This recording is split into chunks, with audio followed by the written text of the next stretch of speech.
여러분 반갑습니다. 말씀의 빛 성경 강의 시간입니다. 여러분 드디어 오늘 누가복음 말씀 마무리합니다. 총 50번에 걸쳐서 누가복음 강해를 했습니다. 그간 인도해 주신 우리 하나님께 너무 감사합니다. 짧지 않은 영상입니다. 되게 요즘 쇼츠가 많이 발전되어 있고 또 대부분 10분 이상 넘어간 영상들 잘 보지 않습니다. 그런데 20분, 30분 넘어가는 영상도 있어서 때로는 제가 많이 죄송하기도 했습니다.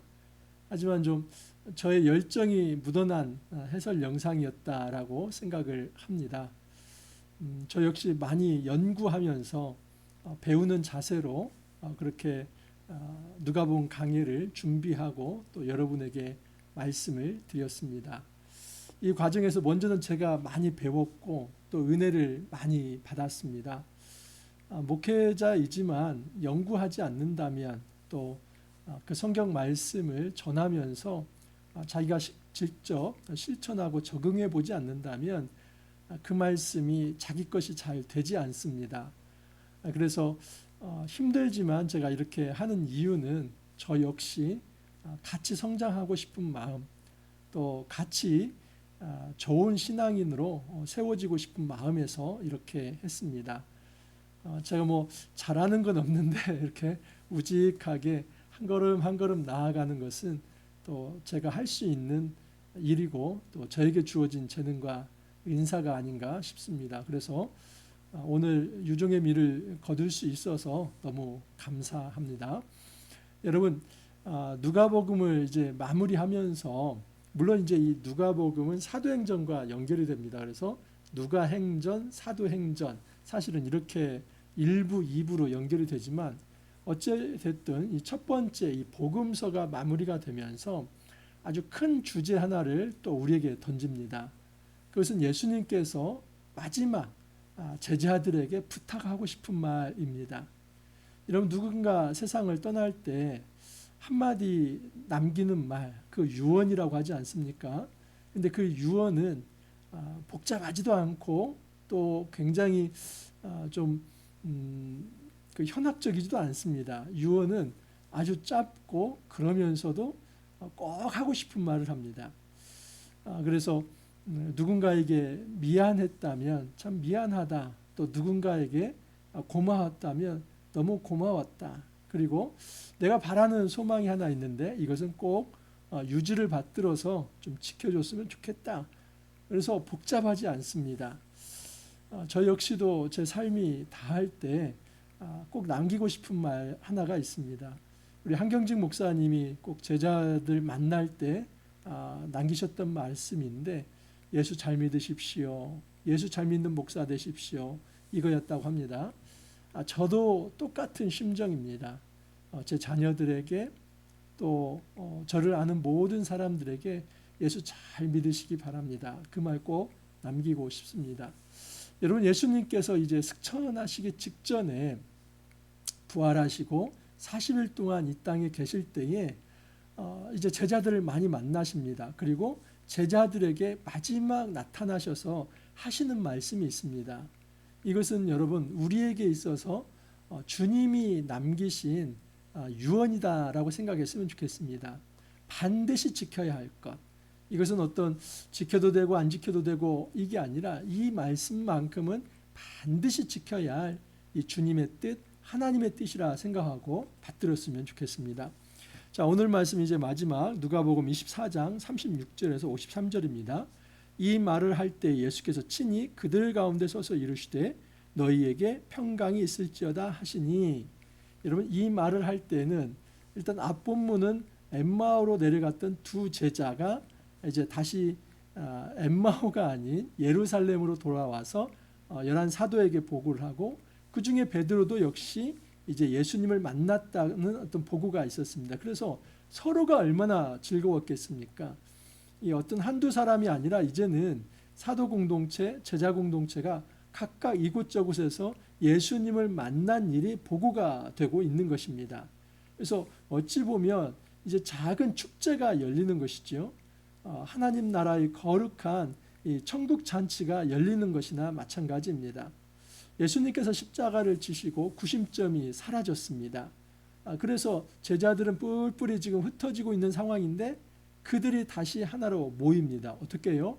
예수님이 부활하심으로써 예수님의 그 부활하신 모습을 제자들에게 보여주심으로써 제자들이 하나둘씩 모이게 되고 이들은 더 이상 흔들리지 않는 하나의 연대, 한 몸이 되어서 이제 한 하나님을 이제 경배하고 또 그리스도 앞에 부복하면서 말씀의 통치를 받고 있습니다. 자, 그때 예수님께서 그들 가운데 서서 이르시되 너희에게 평강이 있을지어다. 여러분, 누가복음 처음 시작의 메시지가 뭐였습니까? 하늘의 평화, 이 하늘의 영광, 또 이 땅에는 평화, 그것이 바로 예수님께서 이 땅에 오신 목적을 드러낸 이 천사가 전해준 메시지였습니다. 그래서 예수님께서 이 땅에 오심을 통해서 하늘의 영광이 이 땅에 임하게 되고 또 하늘의 평화가 이 땅에 임하게 되는 것입니다. 예수님께서는 참 샬롬의 왕, 평강의 왕으로 이 땅에 오셨습니다. 예수님께서 이루시고자 하는 것은 하나님 나라 평화였습니다. 여러분, 로마가 주는 평화 아무것도 아닙니다. 사실은 그것은 위장된 평화이죠. 어찌 보면 기득권자 또 힘을 가지고 있는 자들이 말하는 있는 자들의 평화입니다. 여러분, 그렇게 가진 자 있는 자들의 평화는 억압당하고 또 피지배민들에게 있어서 그 평화는 너무나 가슴 아프고 또 아린 평화라고 볼 수 있지요. 왜냐하면 지배자들은 무차별하게 이제 억누르고 짓밟고 그 위에서 이제 자신들이 만들어 놓은 질서를 세웁니다. 그 질서가 세워지는 가운데서 이 피지배민들은 너무나 고통을 받고 상처가 있죠. 그러면서도 만들어진 이 질서를 평화라고 이야기를 합니다. 무력과 폭력으로 이루어진 평화이지요. 이것이 바로 로마의 평화, 박스 로마나입니다. 하지만 예수님께서 이 땅에 가져오신 평화는 그러지 않습니다. 이 크리스토스 박스 크리스토스입니다.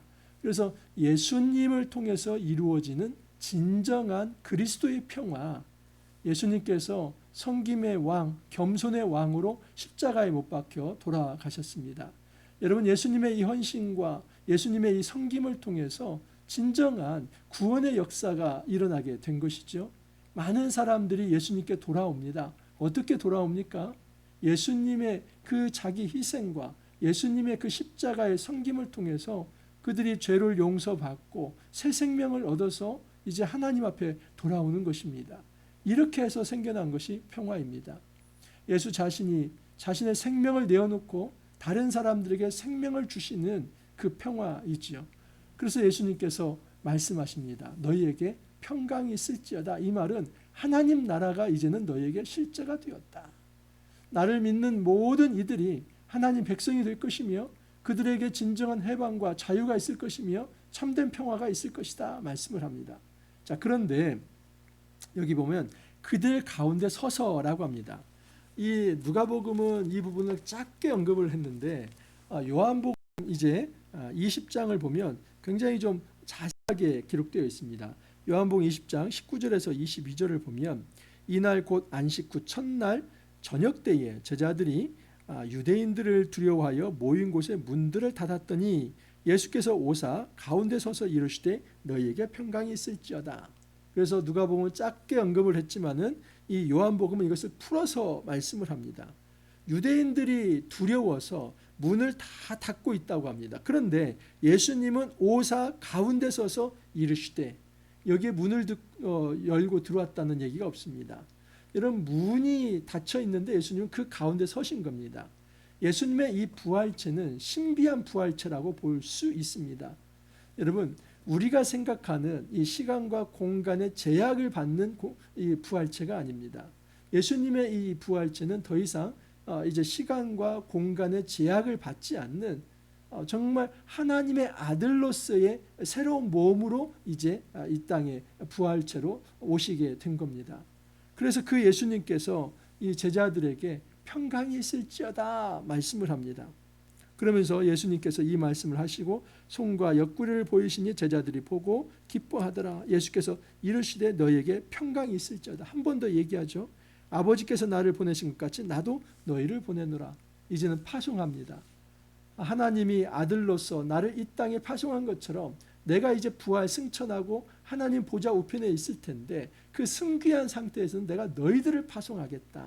근데요, 여러분, 제자들을 그냥 홀로 파송하고 끝내는 것이 아니라 그 제자들과 함께 성령을 보내주시겠다가 약속을 합니다. 이것이 중요합니다. 이 하나님이, 이 예수님께서 마지막 제자들에게 사명을 맡기고 그들을 파송하는데 그냥 파송하는 게 아니라 성령과 동행하도록 하신다는 거지요. 이 말씀을 하시고 그들을 향하서 숨을 내쉬며 이르시되 성령을 받으라. 여러분, 우리가 이제 부활하신 예수님을 어떻게 만날 수 있습니까?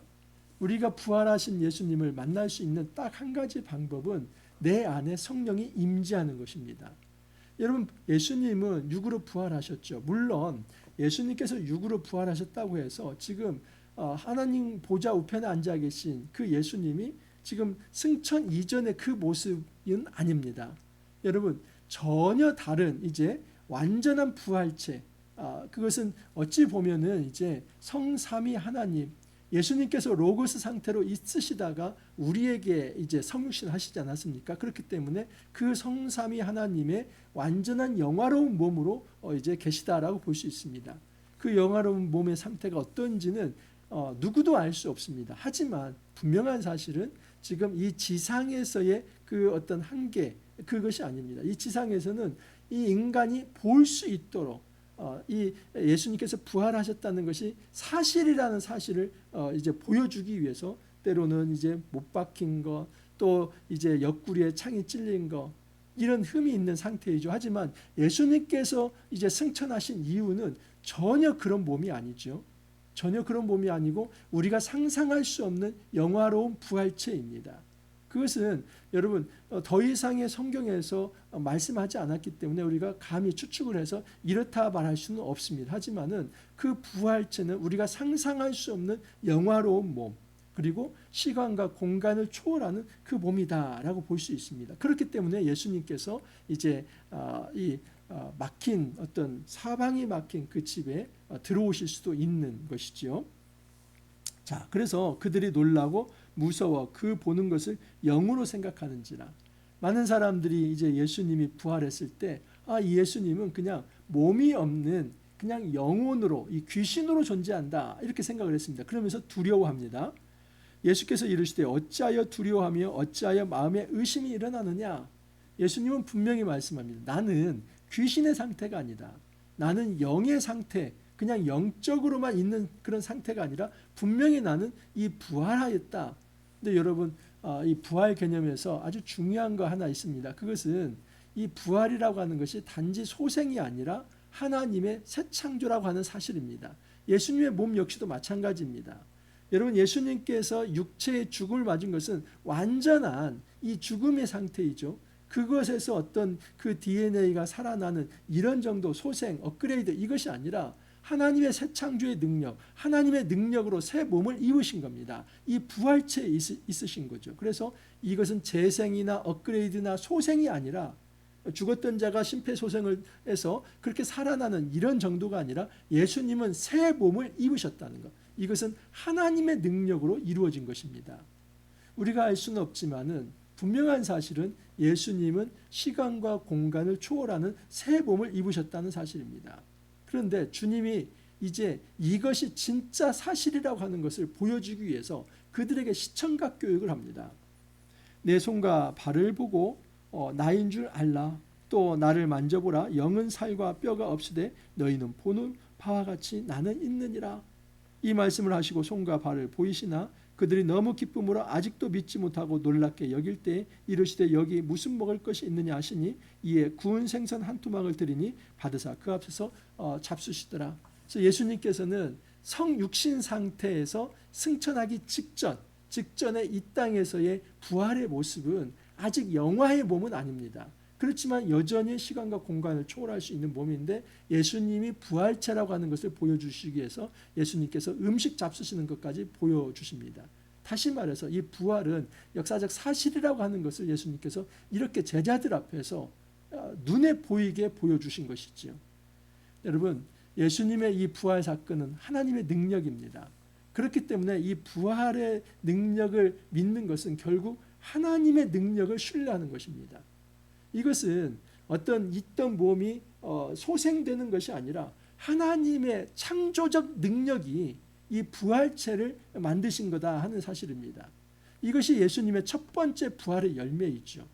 그리고 우리는 두 번째, 세 번째, 제 n번째의 부활체가 된다는 겁니다. 그것은 예수님 재림하실 때 우리도 예수님의 몸과 같이 그렇게 변화될 것입니다. 여러분 고린도전서 15장 39절에 이런 말씀이 있습니다. 고린도전서 15장 39절입니다.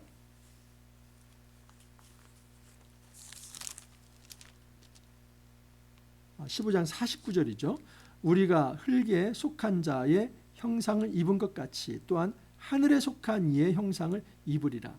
여러분 이 흙에 속한 형상은 우리의 육체의 모습을 얘기하죠. 하지만 또한 하늘에 속한 이의 형상, 이것은 예수 그리스도의 몸의 형상처럼 우리도 변화될 것이다. 이걸 얘기하는 겁니다.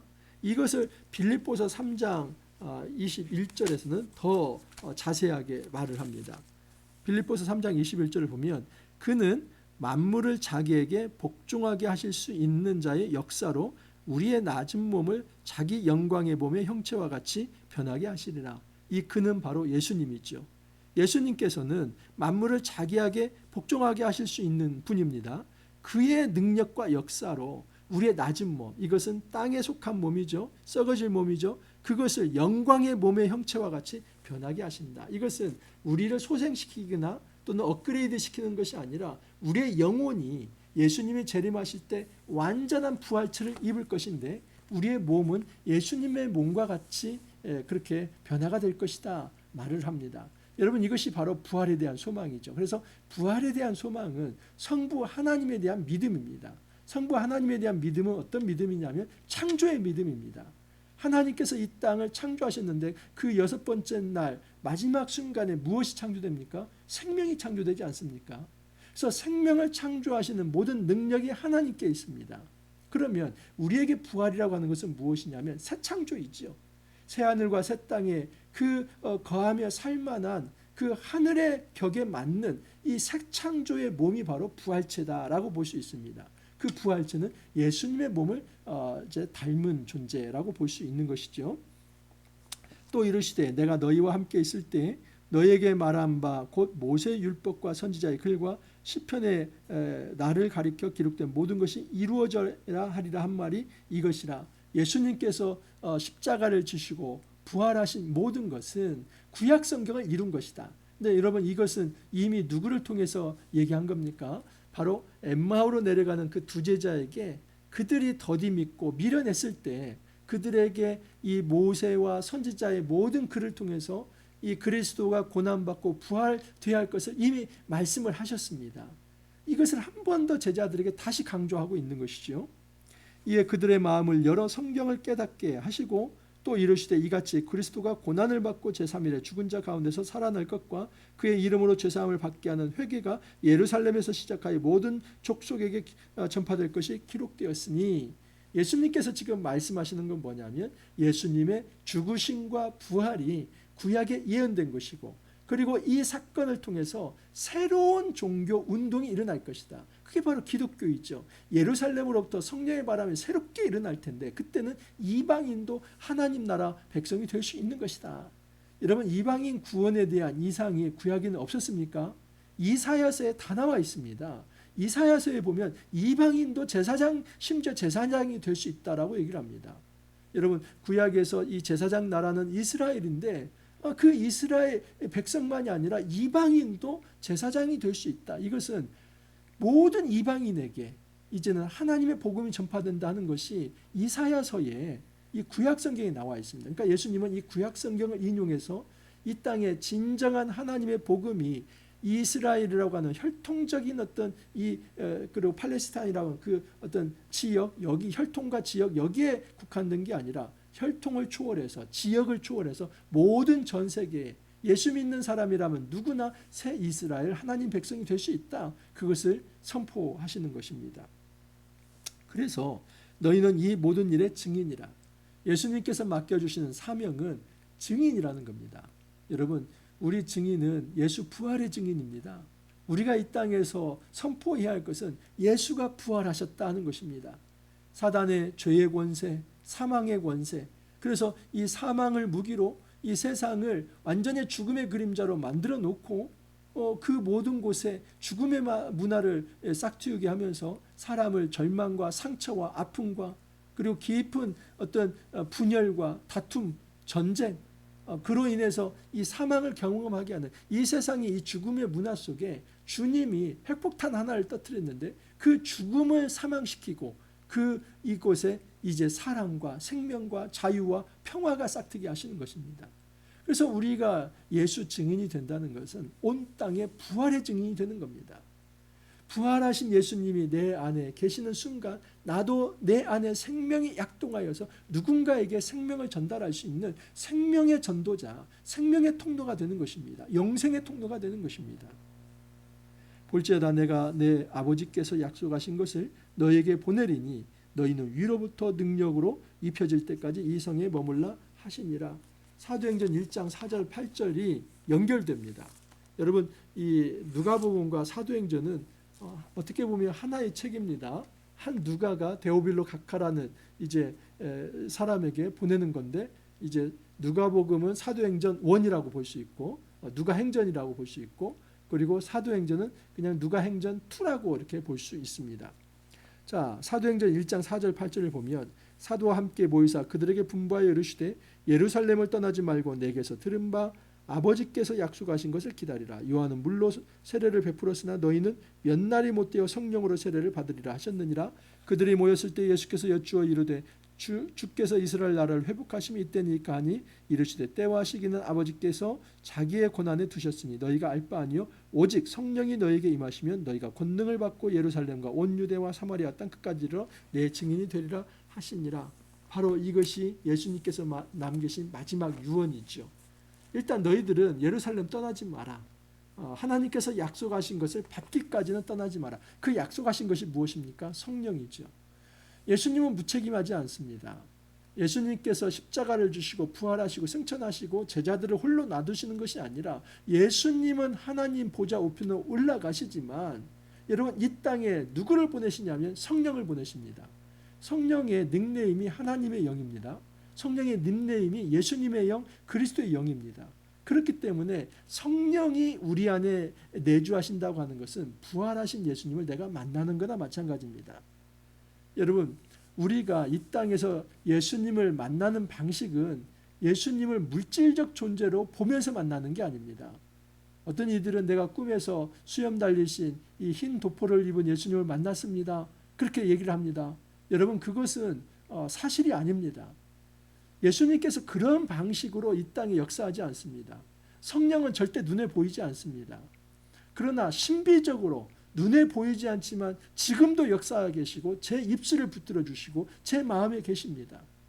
바람이 이물을 볼 때 여러분 바람이 어디로 와서 어디로 가는지를 알 수 있는 사람 있습니까? 없지요. 하지만 여러분 느낄 수는 있는 것입니다. 성령이 마치 그와 같습니다. 바람처럼 우리 안에 내주하시고 우리의 생각을 아시고 우리에게 영으로 말씀하시고 그래서 하나님과 교제할 수 있는 그 통로의 역할, 그것을 하시는 분이 성령입니다. 우리 하나님께서는 편재의 능력을 가지고 계십니다. 편재라고 하는 것은 무소부지하다. 어디든지 다 계시다. 안 계신 곳이 없다. 지금 저에게 말씀하시는 이 하나님이 동시에 미국에도 계시고 아르헨티나에도 있고 브라질에도 계십니다. 근데 각각을 1대1로 만나주시는 겁니다. 이게 편재입니다. 어떻게 가능합니까? 그게 분열되지 않고 가능한 것은 성령의 능력입니다. 성령은 그렇습니다. 하나님의 영은 모든 사람을 1대1로 만나주실 수 있는 그런 능력을 가지고 계십니다. 이것이 놀라운 하나님의 독특성이라고 볼 수 있습니다. 예수님은 이 땅에 원래 예수님의 선제 상태는 로고스, 말씀의 상태이죠. 그리고 예수님께서 이 땅에 지금 성육신하시고 십자가를 지셨을 때는 육의 몸의 상태이시죠. 그리고 예수님이 부활체를 입으셨는데 그것은 영화로운 몸은 로고스 상태로 원래 돌아가시는 것이죠. 그래서 하나님과 온전한 삼위일체 상태로 다시 돌아가신 거고 하나님께서는 그 성령을 우리에게 보내심으로써 부활하신 예수님을 우리가 만날 수 있도록 하는 겁니다. 그러므로 지금 우리가 부활의 예수님을 만난다고 하는 것은 성령을 체험하는 것이다 라고 볼 수 있습니다. 너희는 이 예루살렘을 떠나지 마라. 하나님께서 약속하신 그 성령을 보내실 것이다. 그 성령이 너에게 임한다면 바로 부활하신 예수 나를 만나는 거나 마찬가지다. 그 말씀을 하시는 것입니다. 예수께서 그들을 데리고 베다니 앞까지 나아가서 손을 들어 그들에게 축복하시더니 축복하실 때 그들을 떠나 하늘로 올려지시니 그들이 그에게 경배하고 큰 기쁨으로 예루살렘에 돌아가 늘 성전에서 하나님을 찬송하니라. 예수님께서는 이제 승천하십니다. 승천하셨다 하는 것은 예수님께서 시간과 공간을 초월한 이 부활체를 가지셨다는 것이고 완전한 영화의 몸을 가지고 하나님과 함께 온전한 삼위일체로 이제 다시 돌아가셨다라고 볼 수 있습니다. 로고스의 상태이지요. 자, 그러면 이제는 여러분 성령의 시대입니다. 이 교회의 시대에 주님께서 우리에게 약속하신 성령께서 지금도 운행하시고 지금도 일을 하십니다. 여러분, 제가 어떤 동력으로 이런 사역을 할 수 있을까요? 이 땅에 믿음의 사역자들이 어떤 동력으로 사역할 수 있을까요? 신앙인들이 어떤 동력으로 일을 할 수 있을까요? 우리 눈에 보이지 않지만 지금도 역사하시는 성령의 능력이 있기 때문에 우리가 이 모든 것을 할 수 있는 것입니다. 우리는 교만해서는 안 됩니다. 내가 작정을 해서 내가 믿기로 마음을 먹어서 이제 하나님 앞에 나오기도 하고 그리고 이제 예배도 드린다. 일부는 맞죠. 하지만 그 이전에 전제되는 것은 뭐냐면 성령께서 그 마음을 열어주시지 않으면 절대 예배당에 못 옵니다. 그 어떤 다른 강압에 의해서 하나님 앞에 경배할 수 없습니다. 적어도 우리가 하나님을 앞에서 경배하며 예수님을 주라고 고백하며 하나님을 아바 아버지라고 부르며 그 앞에서 경배하며 찬양할 수 있는 딱 한 가지는 그 마음에 보이지 않는 성령께서 역사하시기 때문입니다. 여러분, 부활하신 예수님은 지금 성령을 통해서 우리에게 나타나시고 성령을 통해서 역사를 합니다. 그러므로 이 시간에 우리가 경험해야 할 것은 성령입니다. 목사님, 어떻게 성령을 경험할 수 있습니까? 여러분, 성경 말씀을 통해서 성령이 우리 안에 임재합니다. 우리가 말씀이 아니다고 한다면 성령의 임재를 기대할 수 없습니다. 하나님께서는 이 땅에 하나님이 자신을 보여주시는 유일한 계시의 방법이 바로 이 성경이라는 것을 말씀합니다. 성경은 하루 이틀에 쓰여진 것이 아닙니다. 수천 년 기간 동안의 역사 속에서 하나님이 어떤 분이신가 하는 것을 보여주셨습니다. 그 하나님이 성부, 성자, 성령의 삼위일체 되신 하나님이다. 이 구속의 역사를 위해서 예수 그리스도를 이 땅에 보내셨다. 그리고 많은 이들을 하나님과 교통하게 하면서 이제는 구원 백성으로 인도하는 일에 있어서 성령이 일을 하신다. 이 모든 것이 성경에 기록되어 있고 그 기록된 성령 이 하나님을 우리가 받아들이면서 우리가 하나님 백성 성도가 되어 갈 수 있는 것입니다. 우리 주님께서 우리에게 한 가지 메시지를 전달하시고 이제 승천하십니다. 성령을 받아라. 그리고 너희는 증인이 되어라. 예수 증인이 되어라. 구체적으로 말하면 예수 부활의 증인이 되어라 하는 것입니다. 여러분, 우리가 이 사명을 정말 깊게 생각하면서 우리 생이 다하는 그날까지 이 사명을 위해서 헌신할 수 있기를 바랍니다. 나는 예수 부활의 증인이다. 세상에 지금도 죽음을 이제 생각하면서 그렇게 밑바닥에서 신음하고 있는 많은 지체들이 있습니다. 여러분, 그들에게 우리가 나아가지 않겠습니까? 그들에게 생명의 복음을 전달해 줘야만 합니다. 생명의 복음을 받아들인다면 너희들이 이제는 다시 자유를 얻게 될 것이고 또 진정한 해방을 얻게 될 것이고 삶의 평강이 찾아들 것이다. 지금도 주님께서는 숨을 내쉬면서 성령을 받으라. 너희에게 평강이 있을지어다 축복하십니다. 이 축복이 우리 삶에 가득 넘치기를 간절히 소망합니다. 기도합니다. 주님, 감사합니다. 50번에 걸쳐서 누가복음을 묵상케 하여 주시고 또 오늘 잘 마무리할 수 있도록 주님 도와주시니 감사합니다. 부활하신 예수님께서 하늘 보좌 우편에 계시지만 이 땅에서 성령께서 부활하신 예수님을 대신하여서 우리에게 다가오신다는 것을 알게 되었습니다. 우리가 우리의 힘으로 살아가려 하지 않게 하옵소서. 주님, 주님만을 의지합니다. 저희들이 아무리 용을 쓰고 또 애써봐도 안 되는 일들 우리 성령께서 움직이실 때에 풀려나가고 또 사람의 마음이 변화가 되고 기적이 일어나며 하나님 백성 되는 것을 보게 됩니다. 주님, 이 기적들을 일으켜 주옵소서. 우리가 부활의 예수님을 만나면서 이제는 더 이상 죽음의 우울한 자기 연민에 빠져서 패배주의에 빠져 있지 않게 해주시고 승리할 수 있게 해주시며 생명을 역동적으로 체험할 수 있게 해주셔서 우리 모든 삶이 생동감 있게 살아날 수 있도록 도와주옵소서. 죽음의 땅 가득한 곳에 우리가 다가갈 때 정말 평화의 복음, 생명의 복음을 전하여서 그곳이 생명의 땅 될 수 있도록 주님 축복하여 주옵소서. 가정과 공동체 모든 사회가 이제는 부활의 예수님을 통하여서 생명의 땅, 자유의 땅, 평화의 땅이 될 수 있도록 주님 축복하여 주옵소서. 주님 감사하옵고 예수님 이름으로 기도하옵나이다. 아멘. 여러분, 누가복음 묵상하느라 너무 고생 많았습니다. 저도 열심히 달려왔습니다. 한 가지 광고를 드린다면 저는 이제 조금 휴식 시간을 갖고 5월 12일 날 에스더 말씀으로 다시 찾아뵙도록 하겠습니다.